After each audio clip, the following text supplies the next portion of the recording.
Revision arthroscopic Eden-Hybinette procedure.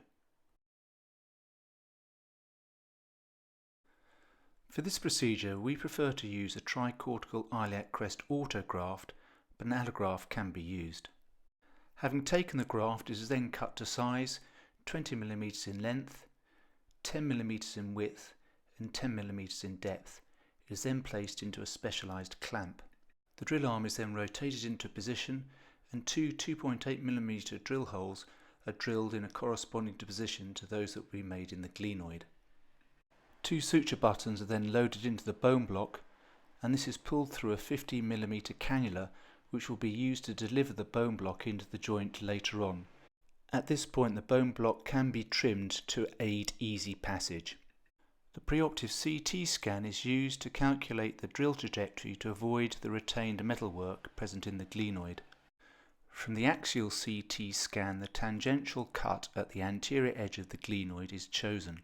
From the corresponding coronal view, a vertical line 4 mm from the edge of the glenoid, which corresponds to the offset of the drill jig, is drawn. Two 2.8 mm circles corresponding to the drill holes 10 mm apart are then positioned along this line, avoiding the metalwork. The midpoint between these two circles corresponds to the jig position required to drill them. The distance from the inferior edge of the glenoid to this point can be measured. It is 11 mm in this case and will be used to identify the correct position in the operative procedure.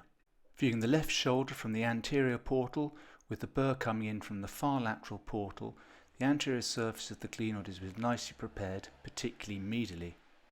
A split cannula is now being introduced through the posterior portal, and the drill arm jig will be inserted along this. The jig has been marched up 11 mm, and once we're happy with the position, the jig itself is locked in posteriorly. The superior drill sleeve has been inserted, and we see the inferior drill bit coming through, being retracted with the drill sleeve left in position.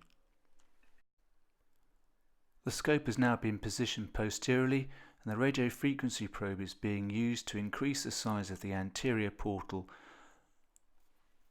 Having done this, the 50 mm cannula is then inserted. The scope is then repositioned in the far lateral portal, and PDS shuttle sutures are passed from the back and retrieved out through the 50 mm cannula. The suture button suture is then attached to the superior shuttle suture and pulled through.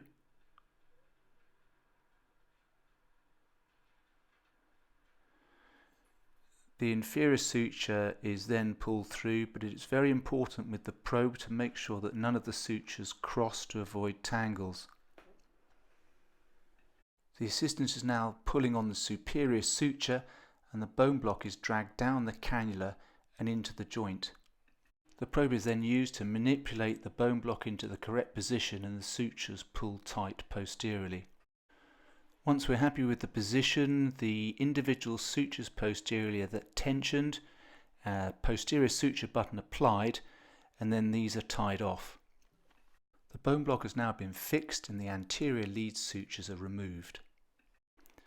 The burr is now brought in through the anterior portal and can be used to trim off the edge of the bone block so that it lies flush with the articular surface.